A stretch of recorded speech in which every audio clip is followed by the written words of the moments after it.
जय हिंद, जय भारत, जय श्री राम। ये विषय है, सभी लोग एक समान नहीं होते।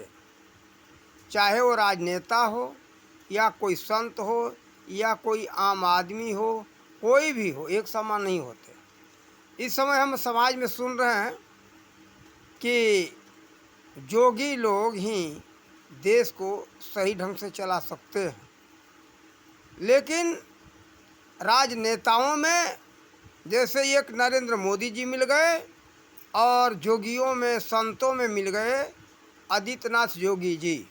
तो देखो, इनके जैसे सभी संतों को, नेताओं को मत समझ लेना। और हम ये कहेंगे समाज को, चाहे राजनेता हो या कोई भी हो, किसी में भी जांचो परखो, देखो समझो, उसका आचरण विचार, उसके लक्षण से देख लो, उसके भविष्य, ये भूतकाल को देख लो। ये भूतकाल में इस व्यक्ति ने क्या क्या किया है, क्या इसने किया, क्या क्या किया है, उसके विषय में जांचो परखो, तब कहो कि सही है। नहीं तो सब ठगे जाओगे, लूटे जाओगे। ये सब जो देखो, संतों के नाम पर हो, जोगी के नाम पर बहुत से भोगी भरे हुए हैं, संत के नाम पर शैतान भरे हैं, नेता के नाम पर लुटेरे लेता है। ये समाज को ले लेते, लूट लेते। ये लुटेरे हैं, नेता नहीं हैं। ये बात ध्यान रखना चाहिए। तो हम इस विषय में इसीलिए ये चेतावनी देने के लिए एक वीडियो बनाए कि आप लोग सभी को, किसी को जानो, परखो, जांचो, देखो, तब नेता अपना समझो। बहुत भाग्य से ऐसा संजोग बना कि कई वर्षों के बाद आकर के हमारे भारत को एक सही ढंग का राजा मिला, जो कि हम इसको राजा ही मानेंगे। नरेंद्र मोदी जी को एक ये नेता ही नहीं मानते, और ये जो है चुन करके जाते हैं। लेकिन ऐसे व्यक्ति को तो देश का, हमारे भविष्य का, चाहे वर्तमान का राजा होना चाहिए, ताकि देश को अपने पुत्र के समान ये चला सके, संभाल सके और रक्षा कर सके। ऐसे ही हमारे इतिहास से पता चलता है, प्राचीन काल में ऐसे ही राजा हुआ करते थे, जो कि अपने प्रजा को संतान के तरह सेवा करते थे। जैसे श्री राम जी को देख लो, हरिश्चंद्र को देख लो, महाराजा पृथु को देख लो। ऐसे बहुत से राजा हुए कि अपने प्रजा को संतान के तरह सेवा किए, पाले पोसे, हर तरह का सुविधा दिए। स्वयं अपने, जैसे श्री राम जी अपने दुख सह लिए, अपना सुख सुविधा त्याग दिए, समाज के सुख के लिए, अपने मर्यादा के लिए, समाज में मर्यादा को बनाए रखने के लिए सीता जी को वनवास दे दिया था श्री राम जी ने। माता सीता भी समाज के मर्यादा के लिए स्वयं वो वन को जाने के लिए तैयार हो गई थी। ऐसा रामानंद सागर सीरियल देखने में लग रहा है। तो देखो, ऐसे बड़े भाग्य से राजनेता मिलते हैं। तो हम यही कहेंगे कि ऐसे व्यक्ति को, नरेंद्र मोदी जी जैसे व्यक्ति को तो अपने देश का राजा घोषित कर देना चाहिए। अब यहाँ प्रजातंत्र का हम तो कोई मानते ही नहीं कि प्रजातंत्र रहे। प्रजातंत्र हटाओ, राजतंत्र ले आओ। ऐसे राजा हो तो देखो, जब से नरेंद्र मोदी जी आए तब से भारत के हर पहलुओं पर ध्यान देते हैं और ध्यान देकर के सुधार करते जा रहे हैं। ठीक है, ये जो समाज को अच्छा लगे वो करे, लेकिन हमारे विचारों से तो हम यही कहेंगे कि ऐसे व्यक्ति को राजा घोषित कर देना चाहिए। जब तक ये रहे तब तक ये सत्ता संभाले। फिर उसके बाद ऐसे जोगी जैसे आदित्यनाथ योगी जी हैं, उनके हाथ में राज सत्ता सौंप दिया जाए। ये लोग सही ढंग से देश का रक्षा कर सकते हैं, और इनके हाथ अधीन सत्ता रहेगा तो फिर किसी की ताकत नहीं है कि उल्टा कर चल सके, गलत कर सके। तुरंत वो दंड का भागी होगा और समाज का कल्याण होगा, न्याय होगा ऐसे लोगों से। तो ठीक है। और ये हमारे कहने का मतलब कि देखो, अगर किसी नेता को चुनना तो उसको देख करके, जान करके, उसमें देखो, किसी को चुनने में स्वार्थ और पक्षपात नहीं रखना चाहिए। जब तक हमारा समाज और हम सब निस्वार्थी नहीं होंगे, पक्षपात नहीं रहित नहीं होंगे, तब तक किसी का सही ढंग का चुनाव नहीं कर सकते हैं। चाहे अपने परिवार में किसी का चुनाव करना हो, या देश में राज सत्ता के लिए चुनाव करना हो, या किसी भी कार्य क्षेत्र में चुनाव करना हो। चुनाव के समय में और वास्तविक न्याय के समय में स्वार्थ और पक्षपात रहित होना ही पड़ता है, तभी जा कर के उचित चुनाव हो सकता है और न्याय हो सकता है। अन्यथा न न्याय होगा न उचित ढंग का कोई चुनाव कर सकता है। कहीं कुछ तरह का स्वार्थ, कोई तरह का पक्षपात, जहाँ पक्षपात और स्वार्थ आया सब बर्बाद हो जाता है। तो हम यही समाज से कहेंगे कि सब लोग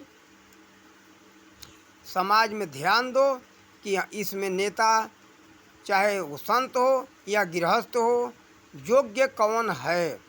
इसलिए आप सब लोग योग्य देख करके किसी का चुनाव करना, नहीं तो देश का नुकसान होगा। आज इतना दिन यही हुआ। लोग एक बात ये भी है, लालच में, स्वार्थ में लोग पार्टियों को जिताते रहते। कोई जातीय पक्ष, कहीं स्वार्थ पक्ष ले करके ये लोग काम बिगाड़ रहे हैं। स्वार्थ हो गया, पक्ष ले लिए, पार्टी पक्ष है, जाति पक्ष है, ये बहुत बर्बाद कर रहा है देश को। इसलिए सबसे ऊपर उठ करके हम सबको अपने देश के लिए ऐसा चुनाव करना चाहिए, देखना चाहिए। स्वार्थ पक्षपात रहित जब तक हमारा समाज नहीं होगा तब तक चुनाव सही नहीं हो सकता है। कारण कि ये कार्य एक व्यक्ति का नहीं है, देश के सभी व्यक्तियों का ये दायित्व है, सबके मतदान के ऊपर है। इसलिए सबको ये सबसे वंचित हो करके लोग समझें, जाने और किसी तरह का देखो जालसाजी में मत आओ।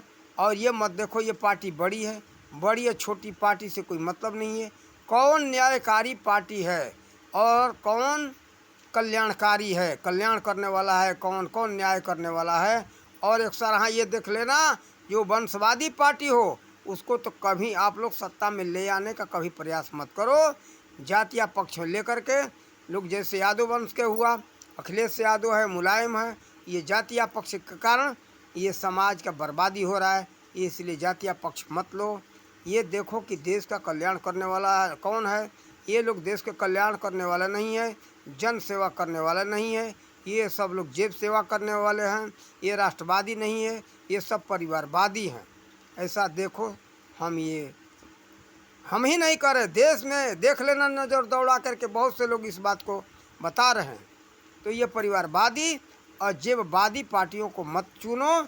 ये सब लोग आज तक जन कल्याण का कोई कार्य नहीं किए, अपने जेब कल्याण का कार्य किए, परिवार का कल्याण का कार्य किए। ये कभी जन कल्याण का, राष्ट्र कल्याण का ये लोग कार्य नहीं किए हैं। इसलिए ऐसे पार्टियों को मत चुनो। और देखो, भारतीय जनता पार्टी के अंदर आरएसएस से लोग जो जुड़े हुए हैं, राष्ट्र सेवा के विषय में जो जानते हैं, वही अच्छा कार्य करेंगे। जो राष्ट्र प्रेमी है, आरएसएस से जुड़ जाने से नहीं, वो मन से राष्ट्र प्रेमी होना चाहिए। और राष्ट्रीय स्वयं संघ सेवक में केवल नाम लिखवा लेने से, कोई शैतान जाकर के नाम लिखवा ले तो उसको हम नहीं मानते। मन से राष्ट्रवादी हो तो ये तन से नहीं, मन से होना चाहिए। नाम लिखा लेने से कोई राष्ट्रवादी नहीं होगा।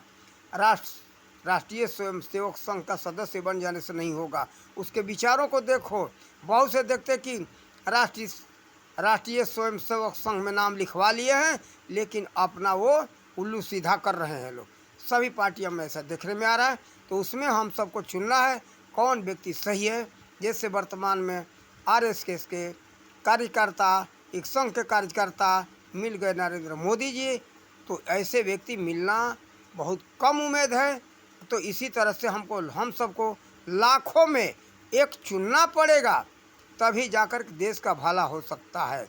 आगे जैसे कि नरेंद्र मोदी जी के बाद, जब तक नरेंद्र मोदी जी रहें तब तक इनके सत्ता में रखो, और उसके बाद आदित्यनाथ जोगी रहेंगे तो देश का भला होगा। फिर हम लोगों को आगे देखना होगा कि कौन हमको ऐसा प्रधानमंत्री सही है रहेगा, तभी देश का भला हो सकता है, एक मुख्यमंत्री होने से नहीं। आज हमारे जब केंद्र में प्रधानमंत्री सही है तो देश का भला हो रहा है। फिर भी बहुत अभी कमियां हैं। कहीं कहीं दूसरे पार्टियों का जो सत्ता है वहाँ लोग अपनी मनमानी कर रहे हैं, वहाँ के क्षेत्र का नुकसान कर रहे हैं। इसलिए सभी जगह एक ही ऐसे न्यायकारी पार्टी का, जन कल्याणकारी पार्टी का सत्ता हो, तभी जाकर के देश का भला हो सकता है। तो देखो, आप लोग जोगी के नाम पर, जोगी संत मत देखना, उसके विचार को देखना, नेता को मत देखो, सफ़ेद कपड़ा मत देखो। सफ़ेद कपड़े में डकैत बहुत छिपे हुए पड़े हैं, देश को लूट लिए, देश को खोखला कर दिए। अब जा कर के आज 9 वर्षों से हमारा देश का भविष्य बना हुआ है और वर्तमान बना हुआ है, भविष्य वर्तमान बना हुआ है। वर्तमान चल रहा है सही, भविष्य में भगवान कैसा करेंगे और नरेंद्र मोदी जी रहेंगे तो नरेंद्र मोदी जी के हाथ में देश का कल्याण ही होगा। और हमें पूरा उम्मीद है और ये कर रहे हैं, सामने तो दिखाई दे रहा है और अभी हम देख रहे हैं वो कभी ऐसा अन्याय नहीं कर सकते। और 9 वर्षों से नहीं, इनको मैं गुजरात से जानता हूँ। गुजरात में जब से आए 2001 से, तो गुजरात का उत्थान करने लगे। वहाँ ये पता चल रहा था कि लोग समय से विधानसभा में नहीं आते थे। जब ही गए विधानसभा में जीत करके तुरंत लागू कर दिए कि भाई समय से 9 बजे आप लोग को विधानसभा में पहुंच जाना है। नहीं तो कितने विधायक गायब रहते थे, मनमानी आते थे, कभी 11 बजे, 12 बजे, 1 बजे, 2 बजे, 3 बजे, कोई आवे या न आवे। लेकिन जब गए तो एकदम निश्चित कर दिए कि सबको विधानसभा में 9 बजे हाजिर होना है। और उस समय से गुजरात के उत्थान का कार्य होने लगा। हमारे आंखों के सामने देखा हुआ बात है, हम वहाँ बराबर आते जाते रहते, देखते रहते।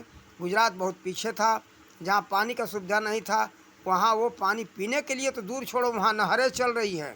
पाइपलाइन डाल करके नर्मदा लाइन डैम का पानी, सुई गांव है पाकिस्तान बॉर्डर में, वहाँ पानी पहुँचाया उन्होंने। फिर उनका नर्मदा का पानी राजस्थान में बाड़मेर ज़िले तक आता है। ये हमारे आंखों का सब देखा हुआ है। तो गुजरात को इन्होंने बहुत उत्थान किया। तो हम यही कहेंगे कि ऐसे व्यक्ति को हम सबको चुनना चाहिए, नेता और जोगी मत देखना। और भविष्य में आप लोग ऐसे नेता चुन करके सत्ता में रखो, तभी राष्ट्र का कल्याण हो सकता है। पक्षपात स्वार्थ रहित होकर के चुनना, ध्यान रखना। और जोगी और नेता के भरम में मत पड़ना। सारे नेता ऐसे हो गए, नेता में शैतान छिपे हुए हैं, साधु में शैतान है, जोगी में बहुत से भोगी हैं। आदित्यनाथ जोगी जैसे जोगी लाखों में एक, नेताओं में जैसे नेता एक मिल गए। ये मोदी जी, उन्हीं के पीछे वो नहीं होते तो ये नेता ये सभी उतना सही ढंग से काम करने वाले नहीं थे। उनके जैसे मित्र हैं अमित शाह जी, अमित शाह भी बहुत अच्छा कार्य कर रहे हैं। तो ऐसे ऐसे बहुत कम नेता हैं, लेकिन इसमें हम भूमिका अधिक समझते नरेंद्र मोदी जी का। फिर अमित शाह तो है ही, अमित शाह भी बहुत अच्छा कार्य कर रहे हैं, देश के लिए हर समय ये भी सोचते रहते। और दोनों लोग मिल करके, ये दोनों भाई हैं राम लक्ष्मण, ये मैं समझता हूँ। राम और लक्ष्मण, ये अमित शाह और ये नरेंद्र मोदी जी, दोनों राम और लक्ष्मण दोनों की जोड़ी है। ये धनुष बाण लेकर के सदा ये तैयार रहते हैं देश के रक्षा के लिए। और इसी शब्दों के साथ जय हिंद, जय भारत, जय श्री राम।